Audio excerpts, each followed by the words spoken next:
Bismillah, wassalatu wassalamu a Rasulillah. Con el nombre de Allah, que la paz sea con su profeta Muhammad, su bendita familia, sus nobles compañeros, su profeta Jesús, todos sus profetas y mensajeros, y todos aquellos que siguen su guía hasta el día del juicio final, hermanos y hermanas mías. Hoy es nuestra sexta clase del libro Guía para el Nuevo Musulmán. Todavía estamos en los temas de la fe. El primer deber después de decir la ilaha illallah, creer que no hay más Dios que Allah, es aprender la fe islámica, los pilares de la fe. Hablamos antes, ya terminamos explicar el primer pilar, que es creer en Allah, el segundo, que es creer en los ángeles, y empezamos en la clase pasada con el tercer pilar, que es creer en los libros sagrados. Mencionamos algunas particularidades del Corán. El Corán corrobora y confirma los principios de las leyes antepasadas, porque todos esos libros vienen o provienen de la misma fuente, que es Dios, que es Allah glorificado y exaltado. También una de las particularidades del Corán, que el Corán fue dirigido a toda la humanidad, mientras los otros libros fueron dirigidos solamente a unos pueblos en específico. Tercera particularidad, que el Corán fue preservado por Allah, glorificado sea. Y hablamos de la sabiduría detrás de esto en la clase pasada. Hoy vamos a comenzar con cuál es nuestro deber acerca del Corán. Número 1. Debemos amar y valorar a este libro. Si nosotros reflexionamos en la grandeza de este libro contiene las palabras del Creador, de Allah, del único Dios. Gabriel recibió esas palabras de Allah, escuchó esas palabras y después las transmitió al profeta Muhammad, que la paz sea con él, quien a su vez transmitió este libro y esas palabras a toda la humanidad. Es el único libro que fue dirigido a toda la humanidad. No habrá otra ley hasta el día del juicio final. Es un libro tan grandioso. Por eso el segundo deber es recitar el Corán y reflexionar en sus sentidos. Cierto, la mejor forma para entender el Corán es leerlo en su idioma original, que es el idioma árabe. Pero cierto también, esto no es fácil para muchas personas. Entonces, para quien no tenga la capacidad de dominar el idioma árabe, puede leer la traducción del Corán, sabiendo que esto es una traducción del Corán, que es el idioma español o cualquier otro idioma fuera del árabe, es una traducción, no es el mismo Corán. Reflexionar en eso, sacar los beneficios. En el Corán encontramos las historias de las personas piadosas, para tomarlas como ejemplo para nosotros.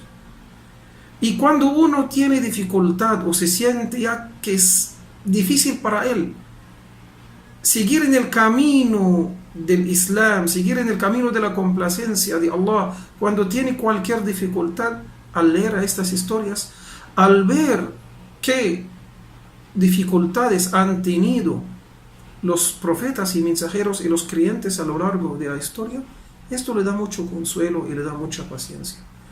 También al leer las historias de los perversos y de los incrédulos y de los paganos y de aquellos que corrompieron en la tierra, uno también toma precauciones para no tomar el mismo camino, para estar lejos del camino de estos corruptos y estas personas perversas.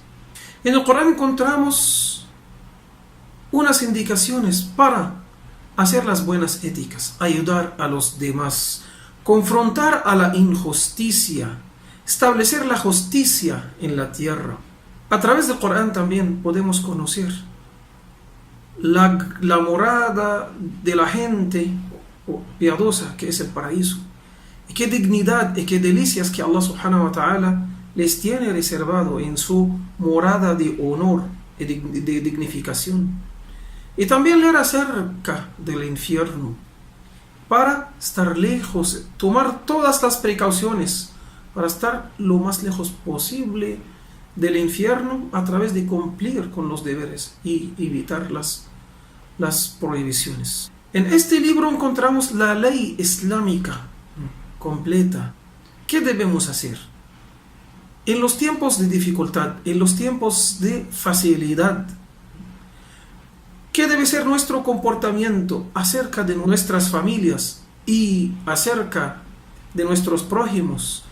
¿Cómo nosotros debemos comportar a las personas no musulmanas, a las personas musulmanas, a nuestros padres, etcétera, para tener una vida tranquila, para vivir en armonía y paz y para llegar también a la morada de la paz y de la dignificación y de las delicias que es el paraíso? Entonces, el tercer deber hacia el Corán es seguir sus mandatos y obedecer, hacer caso en todo lo que él nos llama a hacer, nos incentiva de hacer.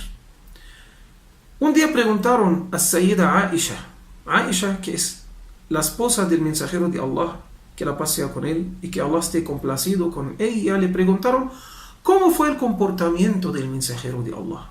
Ella contestó con una respuesta tan extraña, una sola palabra que resumió el comportamiento, las éticas, los modales del mensajero de Allah, sallallahu alayhi wa sallam. Dijo: su comportamiento fue el Corán. Este hadith es auténtico, fue narrado por Muslim y Ahmad. ¿Pero qué quiere decir eso? Que el profeta sallallahu alayhi wa sallam siempre ejecutaba lo que dice el Corán. Si quieres saber el comportamiento del mensajero de Allah, entonces mira qué actos el Corán nos incentiva de hacer. Él solía hacerlos. ¿Qué actos el Corán que nos advirtió de cometer, él solía evitarlos? Eso fue el comportamiento del mensajero de Allah. Y por eso nosotros debemos tomar al mensajero de Allah, que la paz sea con él, como ejemplo, tal como Allah dice en el Corán, lo que significa. En el mensajero de Allah hay un bello ejemplo para aquellos que tienen esperanza en Allah y esperanza en el día del juicio final, es decir, esperanza en la recompensa del día del juicio final, y recuerdan a Allah frecuentemente. Es capítulo 33, versículo 21. Deben corregirlo porque en la traducción, en el español, dice capítulo 31. En realidad es capítulo 33, versículo 21. Esta alea también se enfoca en un factor muy importante, que es indispensable para nosotros aprender de la tradición profética también, que es algo complementario al Corán. Los dos, la tradición profética y el Corán, son unas revelaciones de Allah. Porque Allah dijo en el Corán: وَمَا يَنْطِقُ عَنِ الْهَوَىٰ إِنْ هُوَ إِلَّا وَحْيٌ يُوحَىٰ, que el profeta Muhammad no habla por sus pasiones, sino se le revela. Todo lo que él dice es una revelación de Allah. En el Corán hay mandatos que son generales, no son explicados, y la tradición profética es la explicación de estos mandatos y de esos pilares. Como por ejemplo, el Corán nos ordena observar la oración, pero no nos dice más detalles, muchos detalles acerca de la oración. La gran mayoría de los detalles de cómo hacer la oración, cuántas oraciones diarias, cuántos ciclos tiene cada oración, qué debemos de hacer, etcétera, los actos obligatorios y los actos recomendables, todo eso se toma de la tradición profética, del profeta de Allah, sallallahu alayhi wa sallam. El Corán mismo dice también: "Man yuti' ar-rasul faqad ata' Allah", a quien obedece al mensajero habrá obedecido a Allah. Porque el mensajero de Allah nunca ordena algo de su pasión o por su pasión, sino él transmite la revelación de Allah. Otro tema importante: nosotros hablamos en la clase pasada de nuestra creencia acerca de los libros, de la gente del libro, que es la Torah, el Evangelio. Y hablamos que hay un libro, se llama Evangelio, que fue revelado a Jesús, que la paz sea con él. Este libro desapareció totalmente. Los evangelios actuales tienen algunos pasajes del evangelio original, que es la palabra de Dios, pero los libros que tenemos hoy en día, que es la Torah o los evangelios, es una mezcla de palabras verdaderas de Dios y otras que son cambiadas, inventadas por el ser humano. Pero ¿cómo nosotros podemos juzgar si este pasaje proviene de Dios o proviene de la alteración de un ser humano? Todo lo que coincide al Corán, para nosotros el Corán es el juez sobre los otros libros. Todo lo que coincide al Corán, esto lo consideramos auténtico y aceptamos, sea creencia o historia o crónica. Y todo lo que contradice al Corán, no lo aceptamos, porque estamos seguros que toda la revelación de Dios nunca puede ser contradictoria. Estamos seguros también del Corán fue preservado 100%. Por eso utilizamos al Corán como el juez. Si hay cualquier información o creencia en otro libro que contradice lo que está en el Corán, nosotros en este caso tenemos la certeza que lo que está en el otro libro, lo que contradice el Corán, es una alteración del ser humano. Nunca puede ser una palabra de Dios. Y lo que no coincide al Corán, tampoco lo contradice, esto lo dejamos en las manos de Dios. No podemos decir. Puede ser de la palabra de Dios, de los libros originales que fueron revelados a los profetas, puede ser también de la parte o de las alteraciones del ser humano.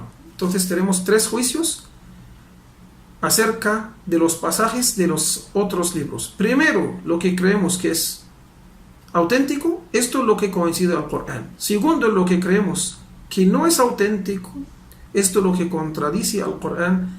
Tercer juicio, lo que no contradice y tampoco coincide lo que está en el Corán, nosotros dejamos el juicio sobre estos pasajes en las manos de Dios. No sabemos, no podemos ni corroborar, tampoco desmentirlos. El tema de alterar los libros sagrados antepasados fue mencionado en el Corán en muchísimos pasajes.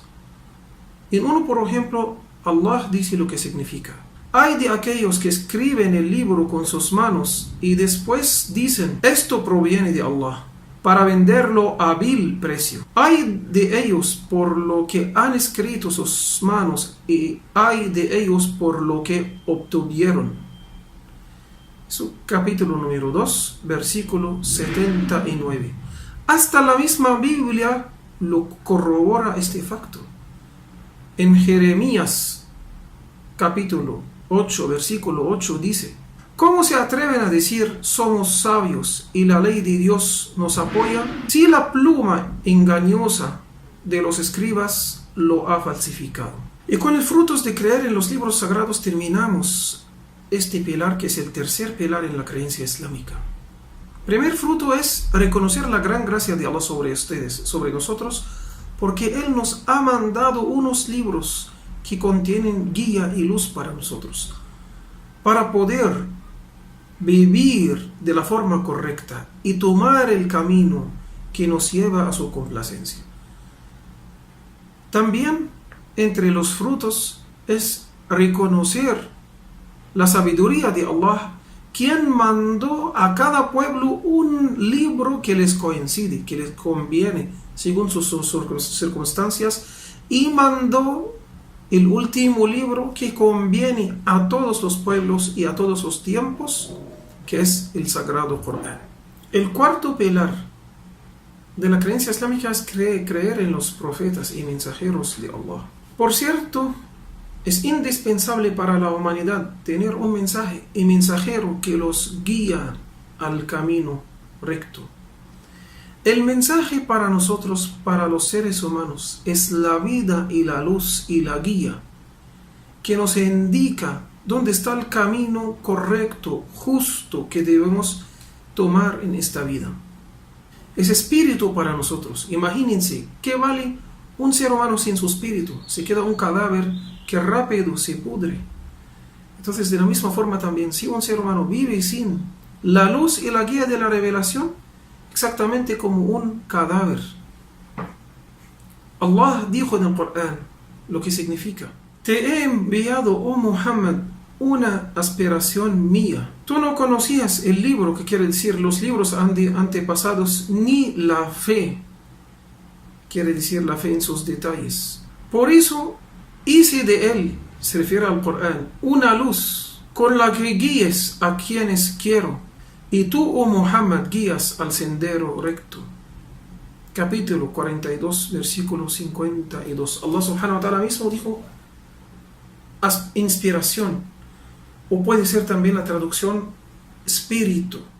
Entonces Allah nos dijo que este libro, que los libros, estos mensajes para nosotros es como el espíritu para nuestras vidas. Por eso es indispensable para nosotros guiarnos en base de estos libros y a manos de los profetas y mensajeros. Una de las causas también por las cuales estos mensajes y estos mensajeros son indispensables para nosotros es que el ser humano no puede saber el bien y el mal de forma detallada. Por naturaleza, sí, él conoce, por ejemplo, por naturaleza cualquier ser humano que asesinar es algo malo, robar es algo repudiable o malo, pero no puede saber detalles acerca del bien y del mal. Esta es la legislación que viene en los libros y se transmite por los mensajeros. Por ejemplo, el profeta Muhammad sallallahu alaihi wasallam, antes de la misión profética, él solía quedarse en una cueva y reflexionar en la creación de Dios. Quiere adorar a Dios, pero no sabe cómo hacer la oración, cuáles los detalles de lo lícito y lo ilícito. Entonces él no sabía. Hasta que Allah le mandó el ángel Gabriel con la guía y la luz, con el mensaje. En realidad no hay otro camino de felicidad para esta vida sino a través de los mensajeros. Y no hay ninguna ruta que nos lleva a la complacencia de Allah salvo la ruta de los mensajeros, lo que ellos nos indicaron. Por eso ellos tienen un rango muy elevado en nuestras vidas. Pero cierto, esto no quiere decir que los profetas tienen unos atributos divinos, por ejemplo.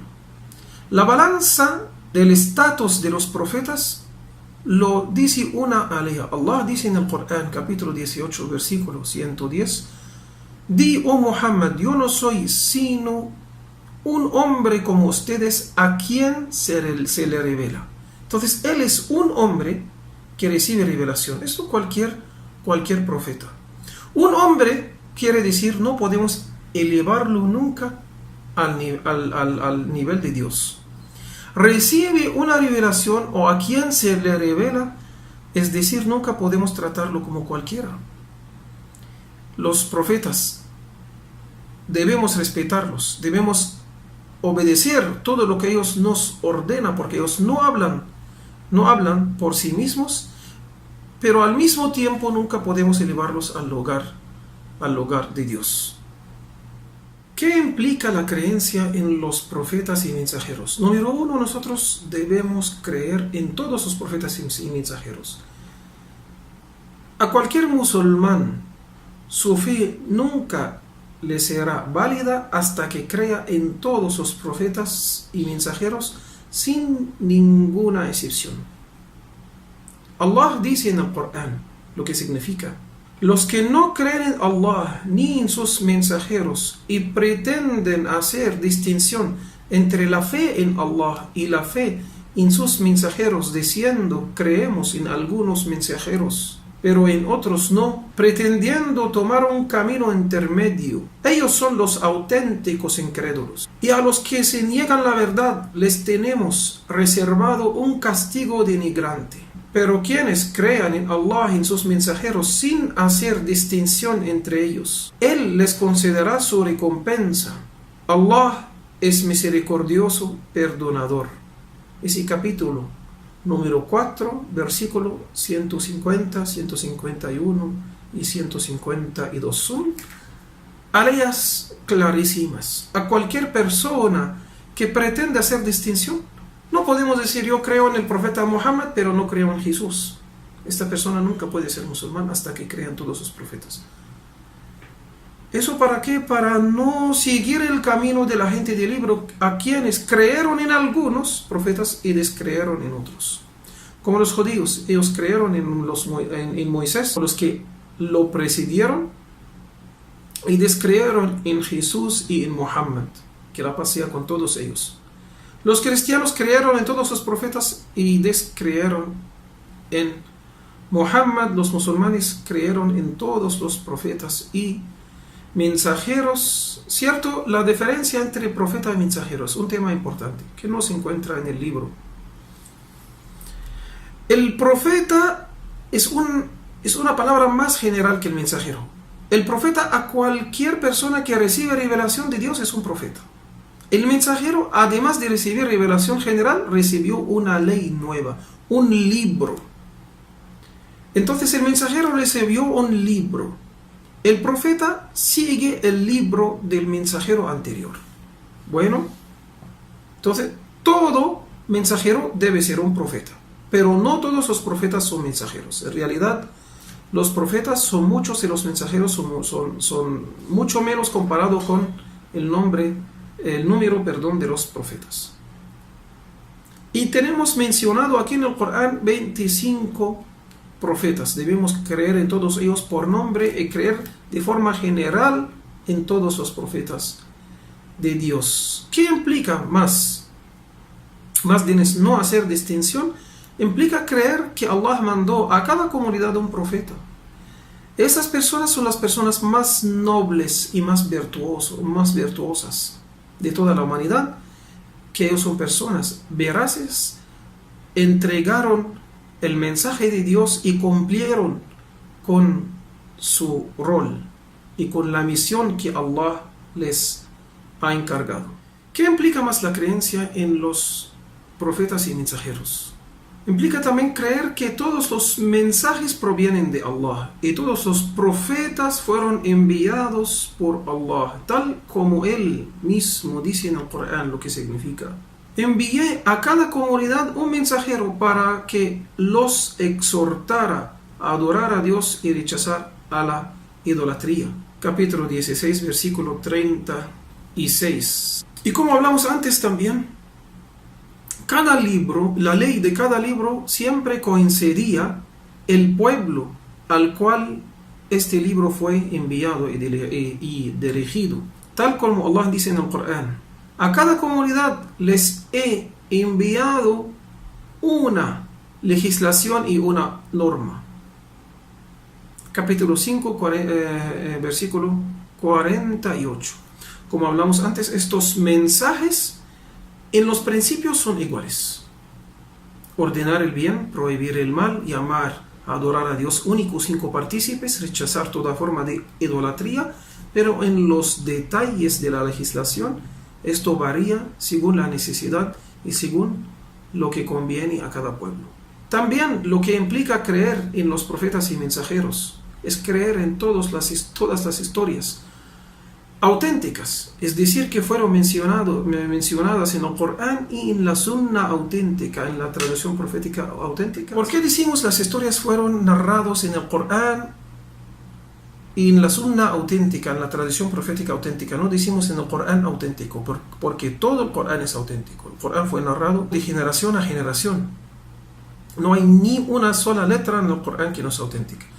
La tradición profética, los sabios le metieron mucho cuidado para investigar y para sacar a cualquier dicho o historia que tal vez no es auténtica. Entonces, buscaron algo que se llama cadena de transmisores. Esto es el Islam es la única religión que tiene este honor, que todas las tradiciones proféticas en el Islam fueron narrados por cadenas de transmisores que uno escuchó.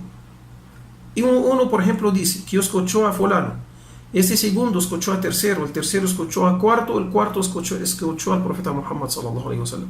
Es un ejemplo. Entonces los sabios investigan, estas 4 personas son de confianza o no. Cada uno fue contemporáneo al quien fue narrado, quiere decir, uno dijo que escuchó a fulano.